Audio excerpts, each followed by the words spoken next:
അതായത് ഞാനിപ്പോ ഇന്ന് വാസ്തവത്തില് സംസാരിക്കണം എന്നുള്ള ഉദ്ദേശത്തോടെയല്ല, എന്ന് ചെന്നും കയറിയതാണ്. പിന്നെ ഈ കുറച്ചു നേരം നമ്മൾ ആധ്യാത്മികത പറയുന്നതിന് പ്രത്യേകിച്ച് വലിയ പ്രിപ്പറേഷൻ ഒന്നും ആവശ്യമില്ലല്ലോ.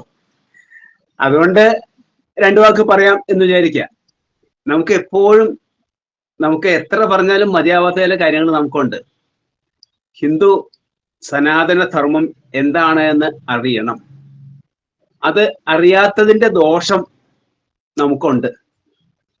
ബാക്കിയുള്ളവർക്ക് പിന്നെ നമ്മുടെ ആധ്യാത്മിക ഗ്രന്ഥങ്ങളെ കുറിച്ച് ചോദിക്കുമ്പോഴും കൃത്യമായിട്ട് പറയാൻ നമുക്ക് സാധിക്കണം. അതിപ്പോൾ മിക്കവാറും ആൾക്കാർക്ക് സാധിക്കുന്നുണ്ട് കേട്ടോ, പഴയ പോലെ അല്ല. എങ്കിലും അത് വീണ്ടും വീണ്ടും അന്ന് ഓർക്കേണ്ടതും എന്തുകൊണ്ട് എന്ന് മനസ്സിലാക്കേണ്ടതും ആവശ്യമാണ്.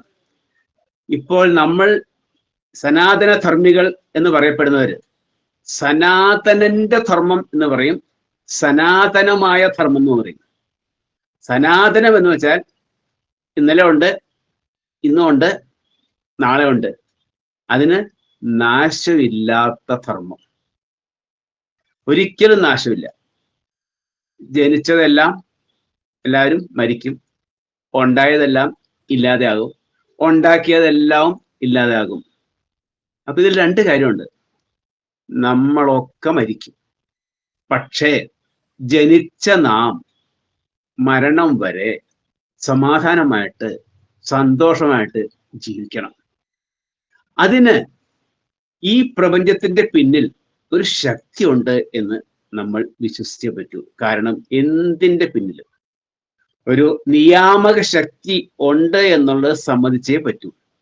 അതുകൊണ്ട് ആ ശക്തിയാണ് നമുക്കിവിടെ ജീവിക്കാൻ, നമ്മളിവിടെ ജനിക്കാൻ കാരണക്കാരനായതും നമ്മൾ ജീവിക്കാൻ കാരണക്കാരനാവുന്നതും നമ്മൾ മരിക്കാൻ കാരണക്കാരനാവുന്നതും. മരണം വരെ ജീവിക്കാൻ വേണ്ട എല്ലാം നമുക്ക് ആവശ്യമുണ്ട്. സമാധാനത്തോടു കൂടിയും സന്തോഷത്തോടു കൂടിയും നമുക്ക് ജീവിക്കാൻ സാധിക്കണം. പ്രശ്നങ്ങളുണ്ടാവും, പ്രശ്നങ്ങളുണ്ടായാൽ അതിനെ പരിഹരിക്കണം. ഇത്രയും കാര്യങ്ങൾ അടിസ്ഥാനപരമായിട്ട് ആവശ്യമുള്ളതാണ്. ഈ ജീവിതം ഇതുകൊണ്ട് അവസാനിക്കുമോ ഇല്ലയോ എന്ന് ചോദിച്ചാൽ സ്വർഗത്തിലോ നരകത്തിലോ പോയിട്ട് തിരിച്ചു വന്നവരാരെയും നമുക്കറിയില്ല. പക്ഷേ ഞാൻ വിശ്വസിക്കുന്നു പുനർജന്മം ഉണ്ട് എന്ന്. പുനർജന്മം ഉണ്ടായാലും ഇല്ലാതായാലും ഈ ജന്മത്തിൽ നമുക്ക് പരമാവധി പ്രവർത്തിക്കാനുള്ള ശേഷിയും ജീവിക്കാനുള്ള ആരോഗ്യവും ഉണ്ടായിരിക്കണം എന്ന് പ്രപഞ്ചനാഥൻ തന്നെ തീരുമാനിച്ചിട്ടുണ്ട്. അല്ലെങ്കിൽ നമ്മൾ ജനിക്കേണ്ട ആവശ്യമില്ല. അപ്പോൾ ഇവിടെ നമ്മൾ എങ്ങനെ ജീവിക്കാം? ഒരു 100 വർഷം നമ്മൾ എങ്ങനെ ജീവിക്കാം സന്തോഷമായിട്ട്? അതിന് കൃത്യമായിട്ട് നമ്മുടെ ആചാര്യന്മാർ വേദങ്ങളിൽ പറഞ്ഞു വച്ചിട്ടുള്ള ഷോഡശ സംസ്കാരത്തെ കുറിച്ചൊന്ന് മനസ്സിലാക്കിയാൽ മതി. ഞാനൊന്നും അത് മനസ്സിലാക്കിയിരുന്നില്ല. ഇപ്പോഴും കുറച്ചൊക്കെ മനസ്സിലാക്കി വരുന്നുണ്ട്. പക്ഷേ ഇത് ശരിക്കും ഫോളോ ചെയ്തിരുന്ന ആൾക്കാർ ബ്രാഹ്മിൻസ് ഉണ്ട് ഇപ്പോഴും. അവരുടെ ആ കഴിവ് നമുക്ക് കണ്ടറിയുകയും ചെയ്യാം. നമ്മൾ അത് ശരിയായ രീതിയിൽ ഉൾക്കൊണ്ട് കഴിഞ്ഞാൽ നമുക്ക് മരണം വരെ ജീവിക്കാൻ വിഷമമൊന്നുമില്ല. അത് ശരിയായ രീതിയിൽ ഉൾക്കൊള്ളണം എന്ന് നമ്മളോട് പറയുന്ന സംസ്കാരം നമുക്കുണ്ട്. പക്ഷെ അത് കുറച്ചൊക്കെ നമ്മൾ പഠിക്കേണ്ടതാണ് എന്നെനിക്ക് തോന്നുന്നു. ഇപ്പോ ഇവിടെ രാമായണത്തിലെ കഥാപാത്രങ്ങളെ എടുത്തു നോക്കൂ. രാമൻ, ലക്ഷ്മണൻ, ഭരതൻ, ശത്രുഘ്നൻ, രാവണൻ, നമ്മൾ ഓരോ കഥാപാത്രത്തേക്കും നോക്കൂ. അവരെല്ലാവരും ജനനം മുതൽ മരണം വരെ കർമ്മനിരതരായി തന്നെ ജീവിച്ചു. അപ്പോൾ വേറൊരു പ്രശ്നം വരുന്നു. കർമ്മനിരതർ എന്ന് പറയുമ്പോൾ എന്ത് കർമ്മ? രാമൻ എന്ത് കർമ്മ ചെയ്തേ? രാവണൻ എന്ത് കർമ്മ ചെയ്തേ? രണ്ട് വിരുദ്ധ ശക്തികളല്ലേ. രാമൻ സത്യസന്ധമായിട്ട് എങ്ങനെ ജീവിക്കണം എന്ന് നമുക്ക് കാണിച്ചു തന്നു. അതുകൊണ്ട് നമ്മൾ രാമനെ പുരുഷോത്തമൻ എന്നും പറയുന്നുണ്ട്. രാമൻ എന്തുകൊണ്ട് കാട്ടിൽ പോകേണ്ടി വന്നു എന്ന് ചോദിച്ചാൽ നമ്മൾ അതിൽ പല ഉത്തരങ്ങളും കാണുന്നുണ്ട്. അത് കൂടാതെ അതിനപ്പുറം പല ചോദ്യങ്ങളും ഉത്തരങ്ങളും അവിടെ ഉണ്ട് എന്നും പറയപ്പെടുന്നുണ്ടല്ലോ. അതും നമുക്കറിയാം. രാമൻ ജനിക്കേണ്ടത് ഒരു ആവശ്യമായിരുന്നു. എന്തുകൊണ്ട്? രാവണനെ വധിക്കാൻ. രാവണൻ ജനിക്കേണ്ടത് ഒരാവശ്യമായിരുന്നു. അതിന് വേറെ കാര്യങ്ങളൊന്നും അങ്ങനെ പോകുമ്പോൾ അതിൽ ഏതൊക്കെ അടങ്ങിയിരിക്കുന്നു എന്നുള്ള മനസ്സിലാക്കണമെങ്കിൽ കുറച്ചുകൂടി വിശാലമായിട്ട് നമ്മളൊന്ന് ചിന്തിക്കണം. അവിടെ നിൽക്കട്ടെ. ഇപ്പൊ ദശരഥനെ കുറിച്ച് പറയാം. ദശരഥൻ വാസ്തവത്തിൽ പുത്രദുഃഖത്താൽ മരിക്കും എന്ന് അദ്ദേഹത്തിന് നേരത്തെ അറിയാമായിരുന്നു. അതെങ്ങനെ? അത് അത് ആ ഒരു അന്ധരായ പാരൻസിന്റെ മകനെ അറിയാതെയെങ്കിലും ആനയാണെന്ന് കരുതി വെള്ളമെടുത്തപ്പോൾ ആ പയ്യന്റെ നേരെ സന്ധ്യാസമയത്ത് അമ്പെയ്ത ആ ചെറുപ്പക്കാരൻ, ആ രാജാവ് ചെയ്ത് ശരിയാണോ? ഒരിക്കലും ശരിയല്ല. ആനയെ അമ്പെയ്യാൻ പാടില്ല, പ്രത്യേകിച്ച് സന്ധ്യയായാൽ അമ്പെടുക്കാനേ പാടില്ല. എന്നിട്ട് സന്ധ്യയ്ക്ക് ആന വെള്ളം കുടിക്കുന്ന ഒച്ച കേട്ടു എന്നും പറഞ്ഞുകൊണ്ട് കുളം കൊണ്ട് വെള്ളം കോരുന്ന ആളുടെ നേരെ അമ്പ് എഴുതപ്പോൾ അത് ദശരഥ രാജാവ് അന്നത്തെ ചെറുപ്പത്തിന്റെ ആ അറിവില്ലായ്മ കൊണ്ട് ചെയ്തതാണത്. തീർച്ചയായിട്ടും ചെന്ന് നോക്കിയപ്പോഴാണ് പയ്യൻ കിടന്ന് പടയ്ക്കണം. ഉടൻ തന്നെ അവൻ പറഞ്ഞു, എന്തിനാ രാജാവേ നീ എന്നെ അമ്പെയ്തേ? ഞാൻ എന്റെ അച്ഛനും അമ്മയ്ക്കും വെള്ളം കൊണ്ടു കൊടുക്കാൻ വന്നവനല്ലേ, അച്ഛനും അമ്മയ്ക്കും കണ്ണു കാണാൻ വയ്യല്ലോ എന്ന് പറഞ്ഞപ്പോൾ ദശരഥന് ദുഃഖം തോന്നി. ദുഃഖം തോന്നിയെങ്കിലും അദ്ദേഹം ചെയ്ത് തെറ്റാണ്. പയ്യൻ മരിച്ചു. ഈ വിവരം അച്ഛൻ്റെ അമ്മയടുത്തും ചെന്ന് പറഞ്ഞു. പയ്യന് ചിതയൊരുക്കിയപ്പോൾ രാജാവിനെ ആ അന്ധരായ അച്ഛനമ്മമാർ ശപിച്ചു. ആ ശാപഫലം ഏൽക്കണ്ടേ? അനുഭവിച്ചേ പറ്റൂ. പുത്രദുഃഖത്താൽ നീ മരിക്കുമെന്ന് പറഞ്ഞപ്പോൾ അത് ഏറ്റേ പറ്റൂ. എന്തുകൊണ്ട് അങ്ങനെ ഒരു ശാപം കിട്ടേണ്ടി വന്നു എന്ന് ചോദിച്ചാൽ, കിട്ടേണ്ടി വന്നു എന്നാലേ കഥയൊക്കെ ഉണ്ടാവുള്ളൂ. നമുക്ക് കാണിച്ചു തരുന്നത് രാമായണം എന്നുള്ള ഇതിഹാസമാണ്. ആ ഇതിഹാസത്തിലെ ഓരോ കഥാപാത്രങ്ങളെ നമ്മൾ കാണിച്ചു തരിക. ഓരോ കഥാപാത്രങ്ങളും ചെയ്ത തെറ്റും ശരിയും നമുക്ക് കാണിച്ചു തരിക. അവരെ ഇന്ന തെറ്റ് ചെയ്തതുകൊണ്ട് അവർക്ക് ഇന്നത് സംഭവിച്ചു. അത് പഠിച്ച് നമ്മൾ എന്ത് ചെയ്യണം? നമ്മൾക്ക് അത്തരം തെറ്റുകൾ പറ്റാതിരിക്കാൻ നമ്മൾ ശ്രദ്ധിക്കുക, മനസ്സിലാക്കുക. ആ ഒരു സന്ദേശം കൂടി അതിനകത്തുണ്ട്. ദശരഥൻ പിന്നെ ഒരു മകളുണ്ടായി, ശാന്ത. ആ മകളെ മറ്റൊരാൾക്ക് കൊടുത്തു, ദാനം കൊടുത്തു ആവശ്യപ്പെട്ടപ്പോൾ. കാരണം മകൻ തന്നെ വേണമെന്ന ആഗ്രഹം. പക്ഷേ മകൻ ജനിക്കില്ല എന്ന് മനസ്സിലായപ്പോൾ ഒരു പരീക്ഷണം കൂടി നടത്തി. കൈകേയിയെ കല്യാണം കഴിച്ചു. കൈകേയിയെ കല്യാണം കഴിക്കുമ്പോൾ കൈകേയിയുടെ അച്ഛന് കൊടുത്ത വാഗ്ദാനങ്ങൾ എന്തെല്ലാമായിരുന്നു എന്ന് നമുക്കറിയില്ല. രഹസ്യമായിട്ട് വല്ല വാഗ്ദാനങ്ങളും കൊടുത്തിട്ടില്ല എന്നും പറയാൻ പറ്റുമോ? കൈകേയിയിൽ എനിക്കൊരു മകൻ ഉണ്ടായാൽ ആ മകനെ രാജാവാക്കിക്കോളാം എന്ന് വാക്ക് കൊടുത്തിട്ടില്ല എന്ന് ഉറപ്പുണ്ടോ? പക്ഷെ ഉണ്ടായിരുന്നു എന്ന് പറയുന്നുണ്ട്. രാമായണങ്ങളെല്ലാം ധാരാളം ഉണ്ട്, പലതുണ്ട്. എന്ത് തന്നെയായാലും എന്തുകൊണ്ട് ഈ ഭരതൻ ഇല്ലാത്ത സമയത്ത് തന്നെ ദശരഥൻ രാമനെ യുവരാജാവാക്കാൻ തീരുമാനിച്ചു? ആ ചോദ്യത്തിന്റെ പിന്നിലും പല ഉത്തരങ്ങളും പലരും പറയുന്നുണ്ട്, നമ്മൾ കേൾക്കണം.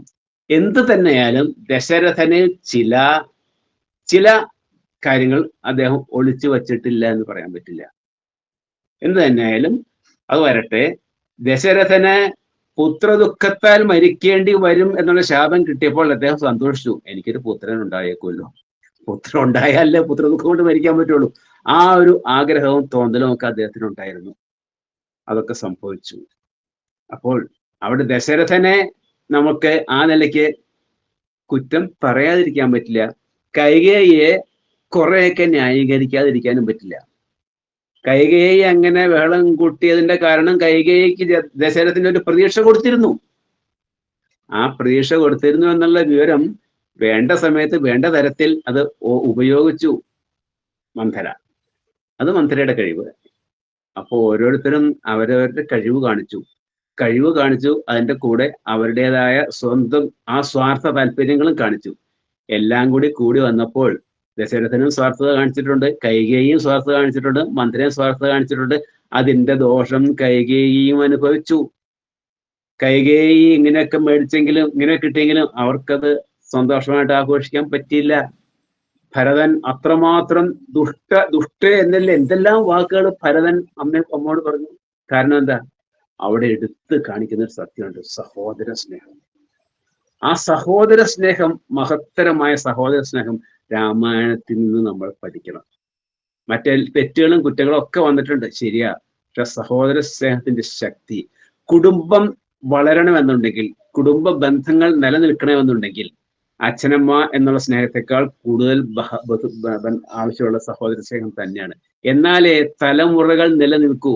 സനാതന ധർമ്മത്തിന്റെ ഏറ്റവും വലിയ മഹത്വം ഇന്ന് പടിഞ്ഞാറുള്ള ആൾക്കാർ ഏറ്റവും കൂടുതൽ മഹനീയമായി കാണുന്ന ഭാരതത്തിന്റെ കുടുംബ സങ്കല്പമാണ്. ആ കുടുംബ സങ്കല്പത്തിൽ ഈ നമ്മളുടെ ഈ കുടുംബങ്ങളിലുള്ള സഹോദരങ്ങളുടെ ഈ നമ്മുടെ പ്രജാതന്തുവിനെ നമ്മൾ സംരക്ഷിക്കണം എന്നുള്ള ആ തീരുമാനങ്ങൾ ഉണ്ടായതുകൊണ്ടും ആ കുടുംബ ബന്ധങ്ങൾ ശക്തമായതുകൊണ്ടും ആണ് സനാതനധർമ്മം ഇന്നും നശിക്കാതിരിക്കുന്നത് എന്ന് ഇത് നല്ലതുപോലെ പഠിച്ച ആൾക്കാർ ആവർത്തിച്ച് പറയുന്നുണ്ട്. നമ്മൾ ആ രീതിയിലും ചിന്തിക്കണം. ശരിയല്ലേ? ലക്ഷ്മണനെ സീത വഴക്ക് പറഞ്ഞപ്പോൾ ലക്ഷ്മണന് വാസ്തവത്തിൽ എത്രമാത്രം ദുഃഖം തോന്നിയെങ്കിലും ആ ജ്യേഷ്ഠത്തി അഥവാ അമ്മ പറഞ്ഞു നിന്റെ അമ്മയെ പോലെ എന്നെ പോലെ നീ സീതയെ കണ്ടോളണം എന്ന് പറഞ്ഞ വാക്ക് പാലിക്കാതെ നടന്ന ലക്ഷ്മണനെ സീത എന്തുമാത്രം കുറ്റം പറഞ്ഞെങ്കിലും ആ എന്തെങ്കിലും മോശമായിട്ട് അപ്പോൾ രാമനോട് പോലും അയാൾ പറഞ്ഞില്ല. കെട്ടേന്റെ വളരെ കുറച്ചേ പറഞ്ഞുള്ളൂ. ആ ലക്ഷ്മണൻ ആ ചേട്ടനോടുള്ള സ്നേഹം എങ്ങനെ കാണിച്ചു? ആ ചേട്ടൻ പിന്നീട് ലക്ഷ്മണനെ അവസാന ചേട്ടനെ എടാ എനിക്ക് നിന്നെ കാണണ്ടെന്ന് പറഞ്ഞ് ഇറക്കി വിട്ടു. അത് ഓർക്കണം നമ്മള്. കാരണം തുടങ്ങുന്നതെല്ലാം അവസാനിക്കും. അതും നോക്കണം. സീതയോട് എങ്ങനെ പെരുമാറി അതും നോക്കണം. ഇതെല്ലാം പോട്ടെ, രാമൻ വളരെ ഒട്ടും ലൗകിക കാര്യങ്ങൾക്ക് വേണ്ടി സ്വന്തം കാര്യങ്ങൾക്ക് വേണ്ടി പ്രവർത്തിക്കാത്ത രാമനും അത്യന്തം ലൗകികത തന്നെ വേണമെന്നും ലോകത്തിലേക്ക് ഏറ്റവും കൂടുതൽ സമ്പത്തുള്ള ഞാൻ ഏറ്റവും വലിയ കാര്യങ്ങളെല്ലാം അനുഭവിക്കണമെന്നും വിചാരിച്ച് ജീവിച്ചിരുന്ന ആളായിരുന്നു രാവണൻ. ഈ രാവണനെ കുറിച്ച് ഒരു ചെറിയ കാര്യം കേട്ടിട്ടുണ്ട്. മഹാബലിയെ സുതലത്തിൽ കൊണ്ടുപോയി മഹാവിഷ്ണു താമസിപ്പിക്കുമ്പോൾ ഒരു ദിവസം രാവണൻ അവിടെ ചെന്നു. രാവണൻ മഹാബലിയോട് ചോദിച്ചു, ഓ നീ ഇപ്പൊ ഇയാളുടെ തടവറയിൽ കിടക്കാണല്ലോ, നിന്നെ ഇങ്ങനെ കിടക്കേണ്ട വല്ല ആവശ്യമുണ്ടോ നിനക്ക്? ഞാൻ ഇപ്പൊ നീ ഒന്ന് പറഞ്ഞ പോലെ ഞാൻ നിന്നെ ഇവിടെ നിന്ന് മോചിപ്പിക്കാം. നീ വെറുതെ ഇയാളുടെ അടിമയായിട്ട് ജീവിക്കുന്നതിനാ? ആരുടെ അടിമയാ? മഹാവിഷ്ണുവിന്റെ അല്ലെങ്കിൽ ഭഗവാന്റെ. അപ്പോ മഹാബലി രാവണനോട് പറഞ്ഞു, ഇതാ ആ മൂലയിലൊരു സാധനം ഇരിപ്പുണ്ട്, നീ അതൊന്നങ്ങ് പൊക്കിയിട്ട് വാ എന്ന് പറഞ്ഞു. ഉടനെ തന്നെ രാവണൻ ഞാൻ ഇപ്പൊ ശരിയാക്കാന്ന് പറഞ്ഞ് ചെന്നു. ആ മൂലയിൽ നിന്ന് സാധനം ഒന്ന് പൊക്കി. ആ മൂലയിൽ നിന്ന് സാധനം നമ്മുടെ കവചകുണ്ടലമായിരുന്നു. ആരുടെ എന്നറിയോ? അതായത് കവചകുണ്ടലങ്ങളിൽ ഒരെണ്ണം.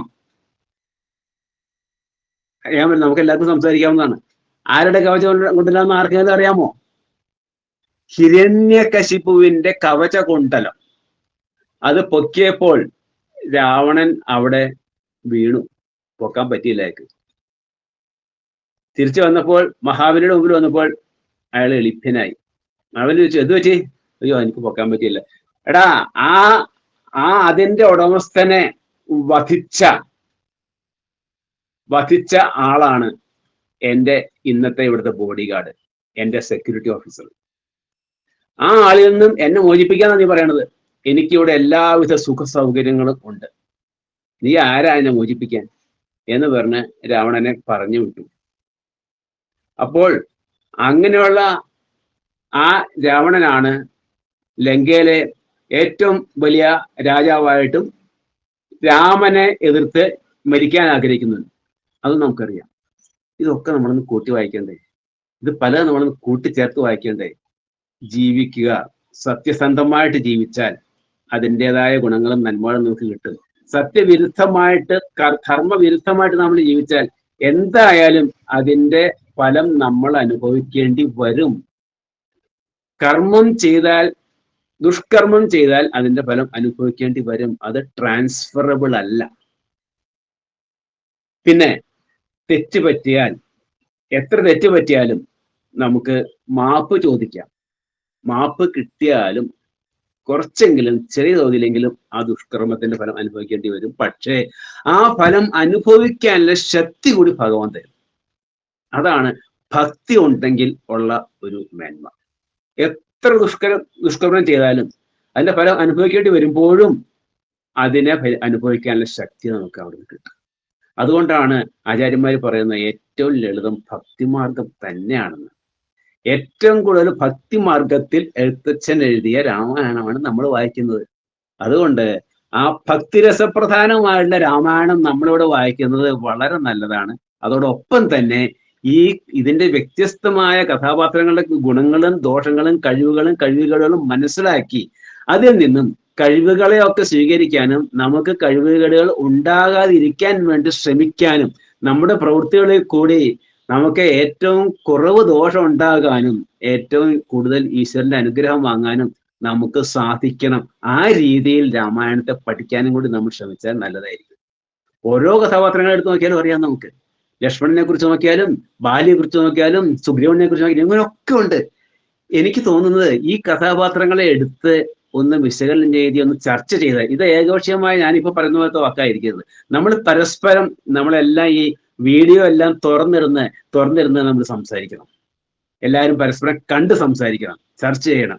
അങ്ങനെ വരുമ്പോൾ തീർച്ചയായിട്ടും ഇപ്പോൾ കിട്ടുന്നതിനേക്കാളും കൂടുതൽ മേന്മ നമുക്ക് അതിൽ കൂടി കിട്ടാൻ സാധിക്കും. അത് കർക്കിടക മാസം മാത്രമല്ല, എല്ലാ മാസത്തിലും ആകാം, എപ്പോൾ വേണമെങ്കിലും ആകാം എന്നാണ് എനിക്ക് തോന്നുന്നത്. ഏതായാലും രാമായണ പാരായണം ഏറ്റവും നല്ലതാണ്. ഭക്തിയുള്ള രാമായണം തന്നെ വായന നല്ലതുപോലെ തുടരട്ടെ. ഏതായാലും ഇതിപ്പോ വായിക്കുന്ന ആൾക്കാർക്കുള്ള വായിക്കാനുള്ള താല്പര്യം തീർച്ചയായിട്ടും നല്ലതാണ്. അതോടൊപ്പം തന്നെ നമ്മുടെ മനസ്സിനെ ഉണർത്താൻ, നമ്മളുടെ ഈ ജന്മം നമുക്ക് പരമാവധി സന്തോഷവും സമാധാനവും കിട്ടി ജീവിക്കാൻ വേണ്ടി ഈ രാമായണ പാരായണത്തിൽ കൂടി കിട്ടുന്ന അറിവുകളെ നമുക്ക് പ്രയോജനപ്പെടുത്താനായിട്ട് ഇടയ്ക്കിടയ്ക്ക് സത്സംഗങ്ങൾ കൂടി വേണം എന്നുള്ളൊരു അഭിപ്രായമാണ് എനിക്കുള്ളത്. ഇപ്പോൾ ഞാൻ പറയുന്നതിനേക്കാൾ വളരെ കൂടുതൽ പറയാൻ ശേഷിയുള്ള ആളാണ് വിജയലക്ഷ്മി അമ്മ. അതുപോലെ ഓരോരുത്തരുണ്ട്. നമുക്കൊക്കെ ചർച്ച ചെയ്യാം. ചർച്ചയിൽ കൂടി നമുക്ക് പുതിയ പുതിയ ആശയങ്ങൾ നമുക്ക് കിട്ടും. എങ്ങനെ നമുക്ക് നല്ലവരായി ജീവിക്കാം, പരമാവധി നല്ലവരായിട്ട് ജീവിക്കാം. പിന്നെ തെറ്റുകളും കുറ്റങ്ങളും നമുക്ക് എല്ലാവർക്കും പറ്റും. തെറ്റില്ലാത്തവൻ മനുഷ്യനില്ല. രാമന് പോലും പറ്റിയിട്ടില്ല തെറ്റ്. പിന്നെ കൃഷ്ണാവതാരം വേറെ, അത് വേറെ ലെവലിലാണ്. ശ്രീരാമൻ നമുക്ക് കാണിച്ചു തരുന്നത് എന്താ? പുരുഷോത്തമനായിട്ട് അങ്ങനെ ജീവിക്കാമെന്നുള്ളതാണ്. അപ്പോൾ ശ്രീരാമനെയും ശ്രീരാമനോടൊപ്പമുള്ള എല്ലാ കഥാപാത്രങ്ങളെയും ഒന്ന് മനസ്സിലാക്കി ആ കഥാപാത്രങ്ങൾ എല്ലാം കൂടി ചേരുമ്പോൾ ജീവിക്കുമ്പോൾ വരുന്ന തെറ്റുകളും കുറ്റങ്ങളും എന്താണെന്ന് മനസ്സിലാക്കി അത് പരമാവധി ഒഴിവാക്കി ജീവിക്കാനുള്ള ശേഷി നമുക്ക് ഉണ്ടാകട്ടെ എന്നുള്ള ആഗ്രഹം കൂടി നമുക്ക് ഉണ്ടാവണേ എന്ന് അപേക്ഷിച്ചുകൊണ്ട് പ്രാർത്ഥിച്ചുകൊണ്ട് എൻ്റെ വാക്കുകൾ അവസാനിപ്പിക്കുന്നു.